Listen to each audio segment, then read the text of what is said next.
live. It's Sunday Stories.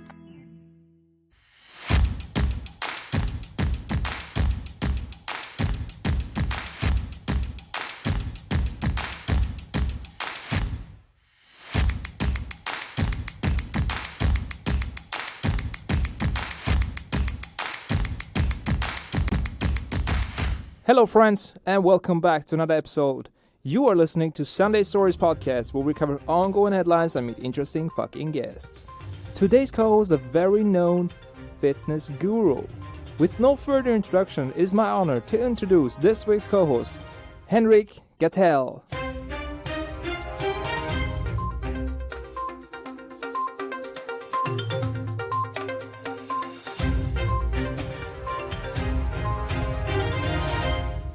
Thank you for being here. Yeah, it's great to have you here, man.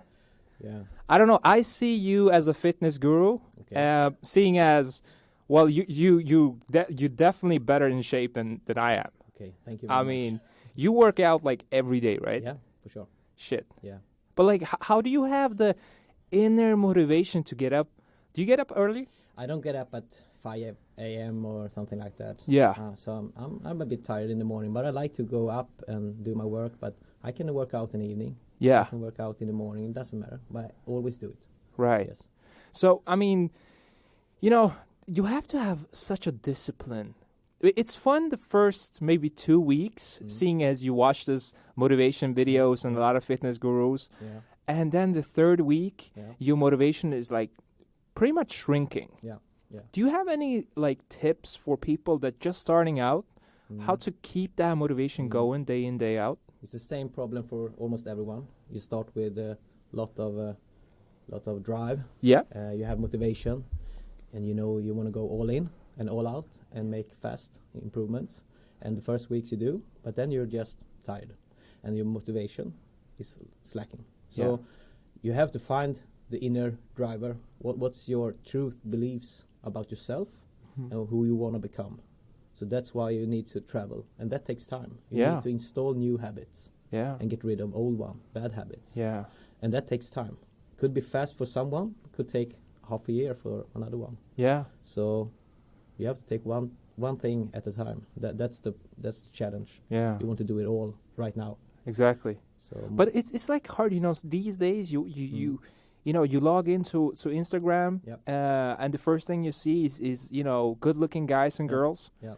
And you think they have it all. They have this six packs, and you want this quick fixes. So our brain is like programmed these days to have that. I mean, your clients must be really challenging you. Like, okay, what's the fastest time I can get a six pack? Do you get that kind of customers? All the time. And I am a guy that don't like that at all. I don't want to do 10-week program from not in shape to very great shape. It's not possible. You could do a weight loss, and many people they want to do that, but you have to install great habits. So you have to have a very very long-term focus. So if you just don't stress yourself, don't look at your perfect model and try to become another person in 10 weeks. You have to take it very easy, and when you do that, it will all just work out fine. Yeah. Just putting one layer at another. Exactly. So step by step, brick by brick, and that's a challenge for me to not take away the dream, but also say this is the truth. There are no shortcuts. There are no shortcuts. There are TV programs. There are challenges that you can win money if you drop weight. Yeah. That's not health. That's something else. Yeah. True. Yeah. No, that's very true. The thing you said about the TV programs, I read like articles. So the afterlife, after those, how long are they? Like a couple of weeks challenges, right? Could be. Some of them gain weight, sometimes more. Yeah. I mean, what is happening in the body? That's big problems that you cannot see because you only do weight loss competition. Yeah. And maybe you win this competition, so you're the greatest person in the program. But what happens is that you change your set point, and the set point is kind of where your body wants to be in weight. Yeah. And it takes time to change that, and you're also putting a lot of stress to the body. So the body keeps, safe, try to survive, actually trying to survive. So your, you will have to do it slowly to make it last. If you do it quick, the body will try to survive, and then you will gain weight easier afterwards. And your set point will not change that fast. That's the problem. If you do it slowly, you can just adjust a little bit at a time. Yeah. So it's not actually good. Yeah. And your mental health, which is something I really focus on, that will be harmed. You will be very happy at the end of the competition, but then when you gain weight, and maybe even more from where you started from, you're actually, you feel a bit sad. You're disappointed because you gave it all. You just dropped weight, and then you gain it again. Exactly. So you're not actually back where you started, even worse. And that's why people, do a lot of bad decisions. Yeah. They try again, go even harder, and drop even worse. Wow.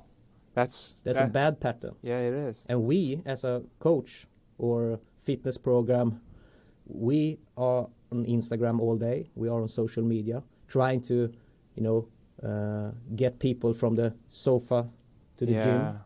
So we are also in big responsible for making the truth come out. Say it takes time, but you can do it. But you have to have patience. Yeah. Yeah. It's crazy. I met a guy a week ago or something, and he's known as this. He has a European record of dropping weight. Okay. But this has to do with a surgery. Yep. So correct me if I'm wrong, but I think he dropped 180 kilos. Oh. So it was massive. Yeah. And he was like a great salesman in his career.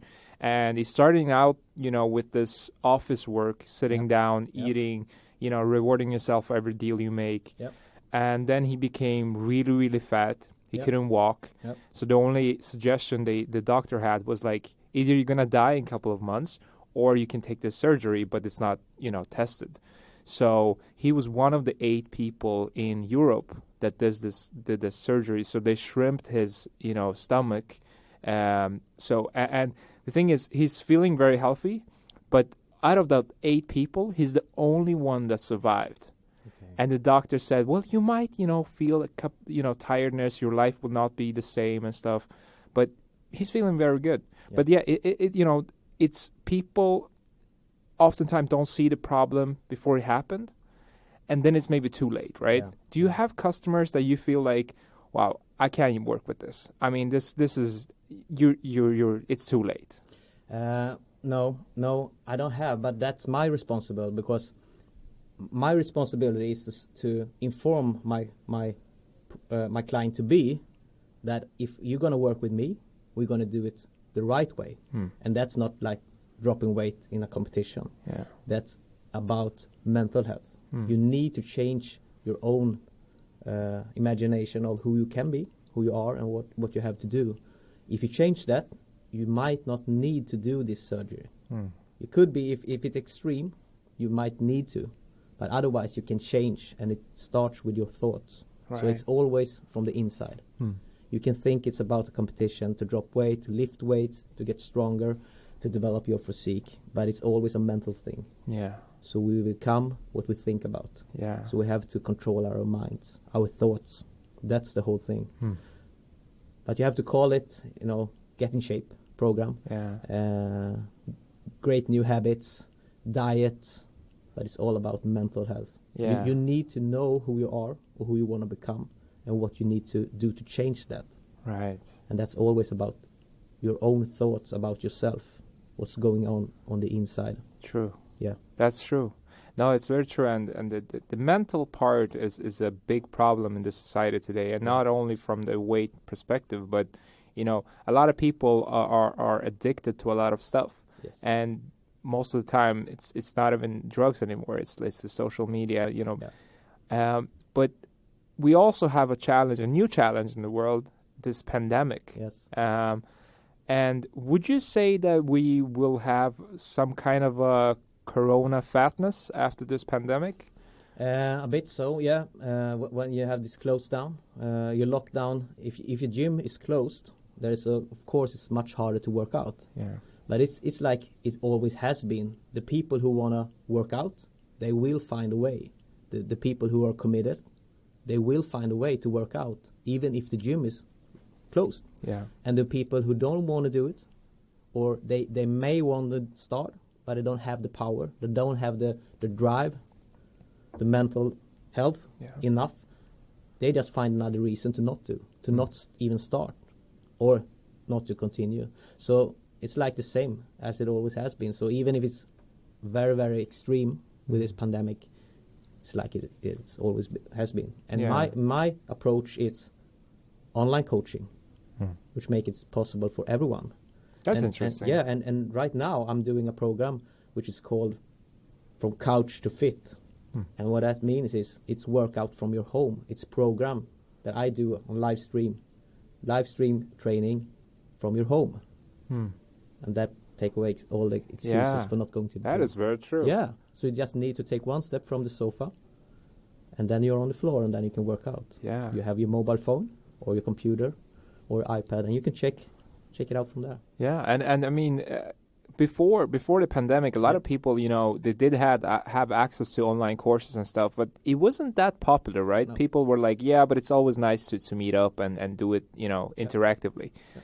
And nowadays, people are more open to this online courses. Yeah. So it opened up a new market for you, right? Yeah. Now you can pretty much work out with people from China if you want, right? It's the same as it always has been, but the acceptance is much greater. Yeah. Because we can see, well, it really works because it have to work. When you have this pandemic, it has to work. Yeah. Same in school. You have education from home. It works because it has to work.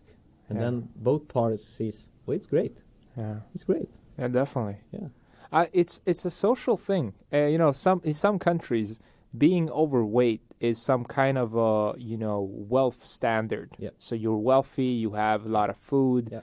Yeah. But if we look at Scandinavia, would you say that overall we are looking better than other countries in terms of health? Probably if you look at the whole world, Yeah. But there are so many that really needs to change just a little bit in the diet, and it will all change.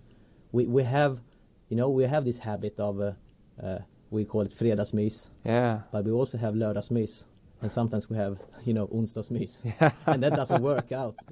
It's crazy. You have to work out. You have to do your power walks. You have to get in control. Yeah. And when you have control, you can just eat whatever you want. So I think the main thing is to have a great habit of eating healthy food, and that's how you can adjust your Saturday. You can just eat whatever you want, but maybe Monday to Thursday or Friday should be quite great. Yeah, exactly. Maybe you should plan. Maybe you should just think about what to choose or not should choose. It's a choice. So it's not. I used to say it's always decisions, not conditions. And that's the same thing with this pandemic. Yeah, definitely. Yeah. But so with this lördagsmys and fredagsmys that we have, it's always a reward system, right? So if I do this, I can drink 2 glasses of wine instead of 1, and so on. Is there any way that we can turn off that part of the brain to not feel like I need to reward myself with a certain thing? Yeah, I think it's like when you get into the gym, you have to think, you always have to search for your true why. If you just feel unhappy and think, if I drop a few kilos, if I get a little bit stronger, everyone would like me, I will be happy.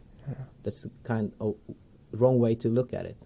It might make you get started, but you need to find your true why. Why am I doing this? Why am I working out? To live a healthy life. And why is that? So you have to keep asking yourself to find your true why. And when you know that, you can always link everything to that. So you know, why are you actually doing this? And it's very often a feeling like happiness. I just want to be happy. So the true goal with life might be to be happy. And if that's included great health, you need to eat and do great choices. So it's actually more like not say I cannot have any candies. I cannot eat cake. I need to work out because that makes me feel happy. I'll actually enjoy fruit. And I did this experiment with my child. I'd put out a plate of candy and also a plate of fruits. And didn't say anything. And I did it several times. And every time they eat the fruit. And then they pick some candies.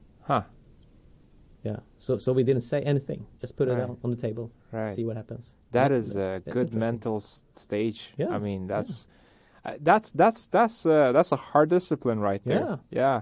Seeing as, when we are born as children, you always want the candy. Yeah.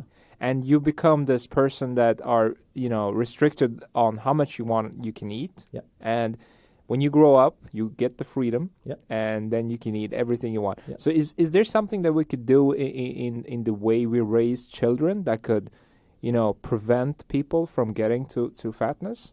Probably a lot. We have to talk about this stuff in school, I think. We try to get our children to eat enough, have some more, take some more fish, potatoes, eat some more of the good healthy food. Yeah. And then we restrict the candies. We have to learn ourselves and our kids that it's a free choice. If you want to, you can have all the candies in the kitchen. It's just not healthy for you. So you need to make a decision. Yeah. That's the right thing to do. If you just restrict, that's a drive to get more of what you cannot have. Exactly. If it's free, if it's out there, if you're in the store, you have to choose. Yeah. Because it's all there. It's free. You can choose whatever you want. Exactly. So you have to learn people to make their own decisions. And then you have to link that to what's my true why. And to become the person I want to be so I can have the life I want to be. I need to do a couple of things. Maybe every day, maybe every week. Yeah. And I also have to restrict myself from several activities or, yes. Exactly. A funny thing is that, when I was growing up, it was... I'm from an immigrant background with my family are from Azerbaijan, and as a tradition, you always have on your living room, you have a table full of candy, all kind of baklava, and all kinds of sweets. But seeing as we grew up with this, we didn't even put any attention to it. Seeing as it was out there, there was no restrictions, but. So as soon as we had friends coming over, like Swedish friends, they were like, "Wow, you get candy on a Monday?" And they were all amazed of this, and they were eating like hell. So I could really relate to your point of view. Yeah. So how would you say in terms of diet, in today's world with this pandemic, and you kind of have to work out from home and stuff, what is a good diet? How do you find a good diet for you? I guess you have to start planning. We just grab things in the rush. We just go through 7-Eleven or we just grab something because we feel hungry, and then we make a choice.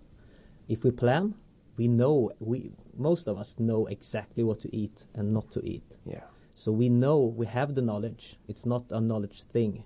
In other parts of the world, for sure, knowledge will change, but we know. In Scandinavia, we know what's good and not good. Yeah. So it's about planning. If you know when to eat, and you definitely know if you think about it, and you invest a few minutes to plan your food for the day, for the week maybe, and you just go to the grocery store and buy things that's healthy for you. Right. It starts right there to making a choice instead of grabbing anything that you find in the rush. Yeah. Because that's when we do a lot of bad decisions. Yeah. We're hungry, we're tired, we just want to get home. Yeah. And then we have something bad. Then when we get home, we get too tired to do anything. So we just stay in the bed or in the sofa. Yeah, instead of going to the gym. Exactly. Yeah. It is a complete bitch to go to the shop groceries when you're hungry. Yeah. I mean, we all been there. Yeah. It's so insane how your brain starts to take the shortcuts. You're like, wow, on Monday I can do just this, fast pizza and stuff. Yeah.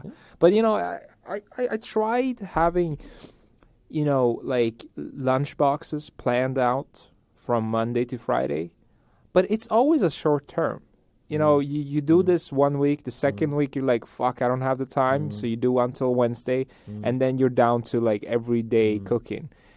Is that a good way to plan your meals? Yeah, you could do these lunch boxes. I like it, and some customers they want to for sure they want to know exactly what to eat for the whole week. Fine, then you have to plan. You have to take a couple of hours, maybe do 3 or 4 lunches in lots of lunch boxes, and then maybe you do 20 if you need 15, so you have 5 extra. That's how you plan for the future when you're out of lunches and it's only Wednesday. Right. Yeah. So you cannot only do 15 if you need 20. You know you will. Yeah, exactly. Get messy in Saturday. So you have to plan, and you have to be true to yourself, because you know exactly when we do the wrong decisions. Yeah. You know, it doesn't feel that right when you eat that pizza. No, you know exactly. You know exactly, but you always have a reason. You find a reason to make bad decisions. And then you wonder, why am I not healthy? Why am I so tired? Because I eat the wrong food. So it's also a question, I think, about digestion. The body needs to take care of the food. So we also need to eat something that not takes several hours to digest. So that's a big problem. That's true. Yeah. What also is very interesting to have your point of view on this.